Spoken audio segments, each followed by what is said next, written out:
What's up everybody? Joel from Cornerstone Manufacturing, and today I'm gonna do a little tutorial or something, if you will, of my DIY seat pans. I'm gonna show you just truly how simple it really is to work with Kydex by making one work on my chopper. Even though I've already done one, just for the sake of the internet, I'm gonna make another one. So things you're going to need, obviously, a seat pan from me. These ones are $35, king and queen ones are $55 plus shipping. All you'll need after that is really a heat gun. I'd recommend a heat gun over a hairdryer or something, just because a heat gun gets truly hot enough to really be able to conform the Kydex. As far as the durability of Kydex, I've had some people asking about heat from the motor and stuff. You'd really be surprised at how much heat input you need to be able to form this. Once it's formed to your fender or your frame and covered in foam and then wrapped in leather, the chances, and mounted of course, the chances of it distorting or warping are probably pretty slim. So with that being said, let's get started with this.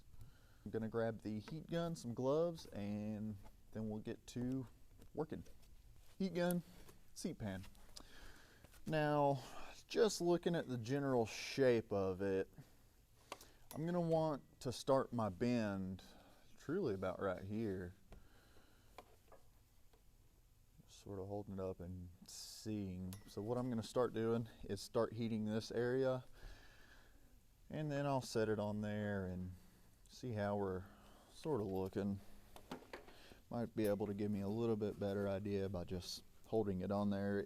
This material has a lot of flex in it to begin with, but as soon as you start conforming it, it will take shape of whatever you're pressing it to. So what I'd recommend is, once you get your first sort of bend placed and you start bending it around your fender, take some tape and band it about every half inch or so inch around your fender, and then just let it cool, let it chill out entirely, and that way it will maintain the shape of that. If you just sort of heat it up and try and press it to it, it's just going to want to go right back. So I'm going to start heating this one up and we'll start working it. You can probably see it start to get a little loose once you get some good heat into it. I'd say a good rule of thumb is, once you can sort of smell it, start to smell it, smells like not necessarily burning plastic, but just warm plastic, you can start conforming it. For this first bend, I like to get it pretty warm because we're going to be messing with it a little bit and I don't want it to cool too quickly. Oh yeah. You can see, put some heat into it, starts getting a nice bend. And once it's warm, you got some time to work with it. So we'll place it about right there. So in my particular case, I have some bolts right here.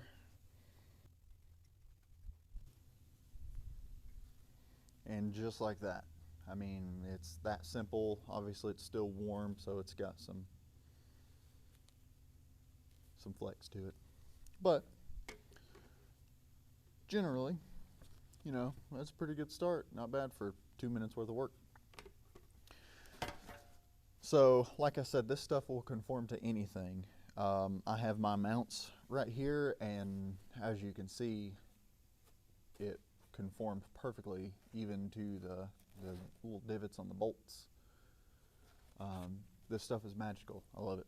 So here's where we are now. What I'm probably going to do is just tape down right here, just to keep this part sort of centered up exactly where I want it to sit.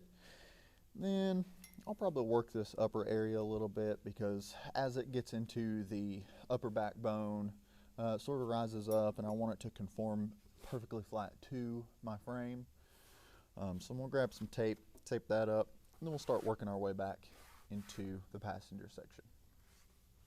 Probably should have been a little bit more prepared for this, but Who cares? So we'll take our seat pan.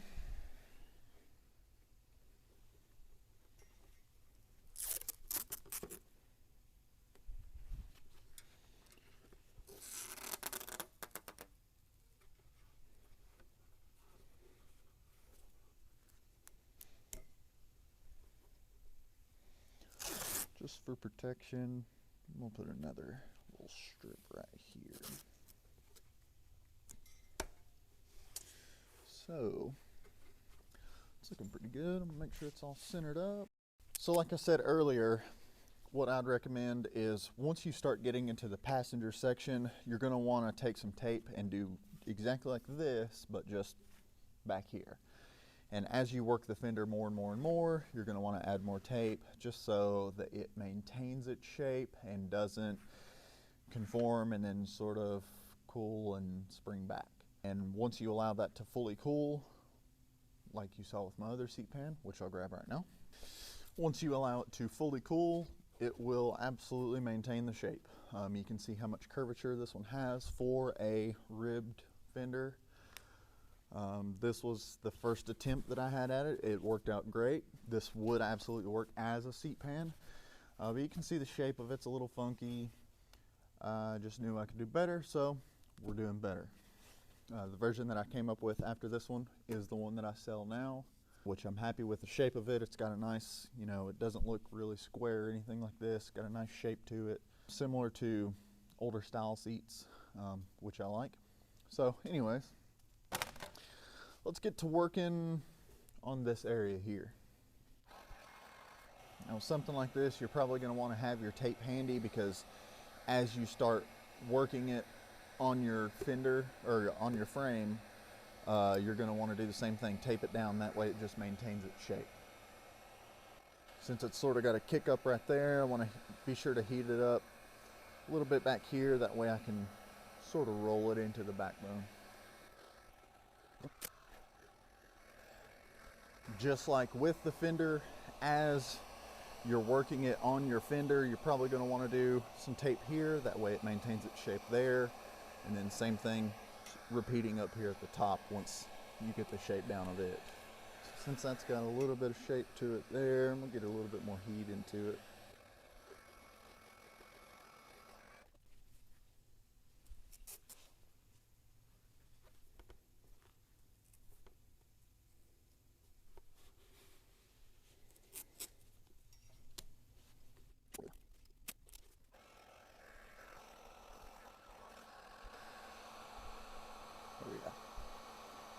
Once you get it nice and warm, I mean, you'll be able to tell how pliable it really is. Get that area nice and warm.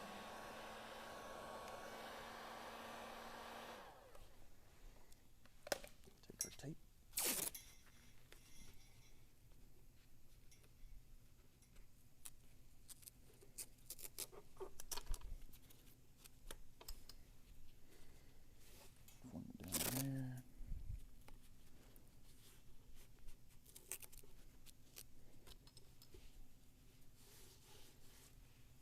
Alright, show you guys what that looks like.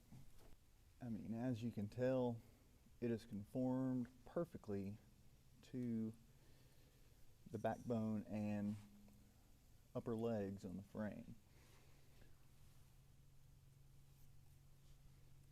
I'm gonna try and heat this area up actually a little bit better, get it to conform to the fender more so.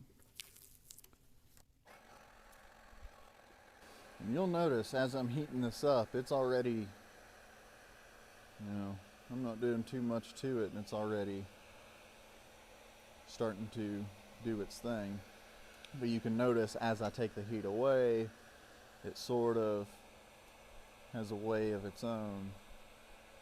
So that's why the tape is important, to make it hold shape, and once it cools in the shape that you want, you're good to go.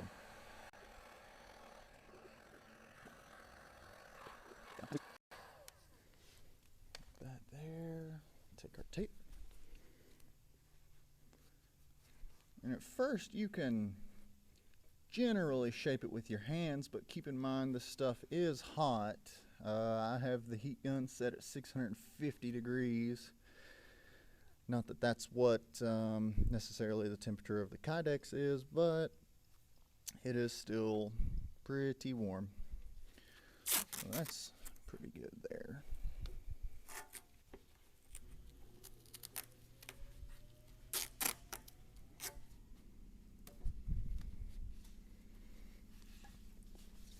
Yeah, I'm pretty happy with that. Cool.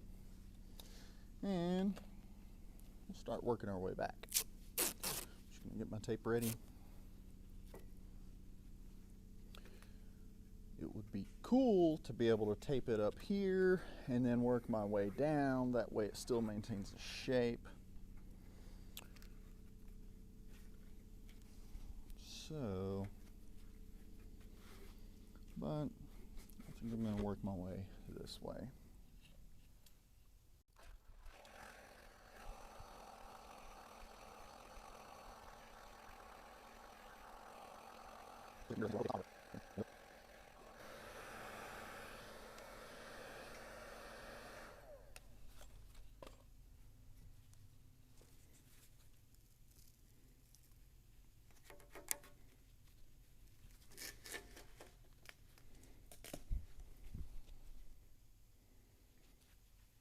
Probably get one more on there.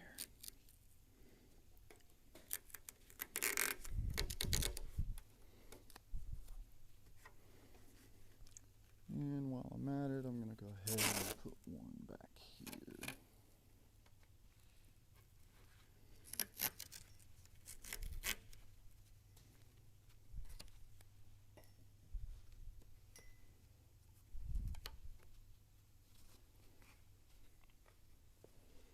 Cool.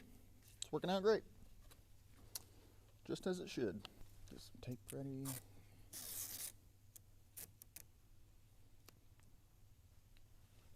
And heat. You could probably do this a simpler way. A lot of holster makers will heat up their little sheet. They take probably a 10 by 10 sheet of it, a little square, heat it up in the oven, get it up to temp, and then press it to the gun and leave it that way. You could probably do that with this. Heat it up in your oven and then conform it all at once, but I found that it's generally just a little bit easier to work section by section. Just personal preference. If you want to give it a go for it. Let me know how it turns out. Heat it up a little bit further back, that way once I go to tape it down here, it's not looking like this and then completely straight up here.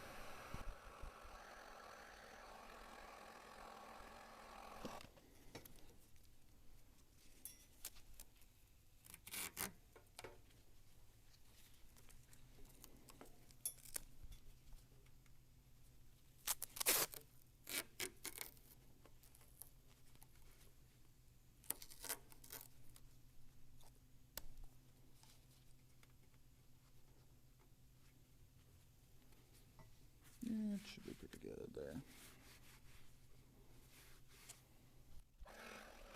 And I don't want to get it too hot. After a bit, it starts to shrink up. I'll show you a little area where I probably got a little too warm and it shrunk up a little bit on me, but generally speaking, as long as you get it just warm enough to conform to your fender, it'll all work out just fine. After all, it's choppers.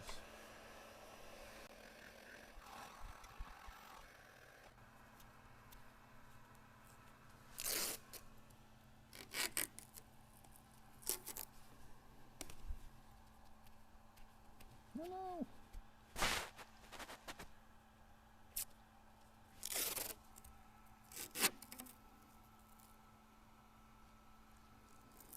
I need to heat that area up a little bit more.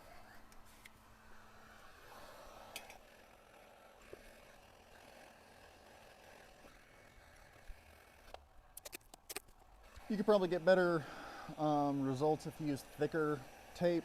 This is probably a ½ inch or so. and you will be able to tell on the pan itself where you taped it and where you didn't. So I probably would recommend getting something a little thicker, maybe 1.5 inches thick or so, and completely covering it. That way there's no areas that don't conform.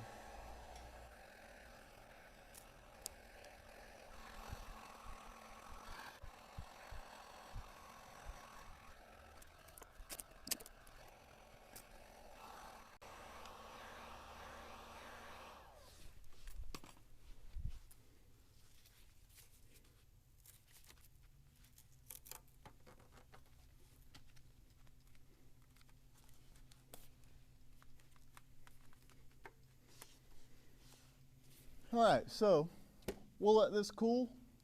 I'll peel all the tape off and show you guys what we got. So our seat pan has cooled off, probably, I don't know, 10 minutes or so. So let's get all this tape taken off and see what we got.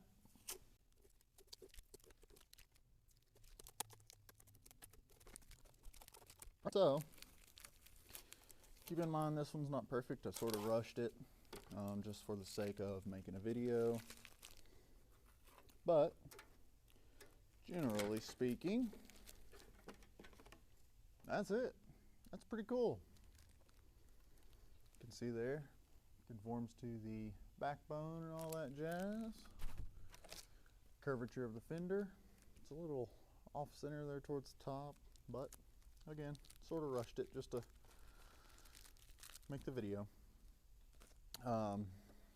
Like I was telling you before about the contraction, try not to get too much heat on it or pull it. What happened was I got some heat into it, pulled it, and it caused it to shrink in that area right there a little bit, but it's all right, man. Again, it's choppers. For the most part, it is that simple. Come up with your mounting, you know, something for the front to hook up under there. You could probably Velcro it in the rear, or if you wanted to, plop some holes in it, do some riv nuts, or epoxy a nut to it or something. Super simple. But yeah, that's it. Just wanted to show you guys truly how easy this stuff is to work with. In the matter of 30 minutes, you can have yourself a completely custom seat pan that conforms to your fender. Send it to your upholstery shop, get it covered, or cover it yourself. Again, if you're a nice DIY person. And that's it. So, hoping to come out with some more DIY products for you guys in the future. So, thanks for sticking around, and we'll catch you next time.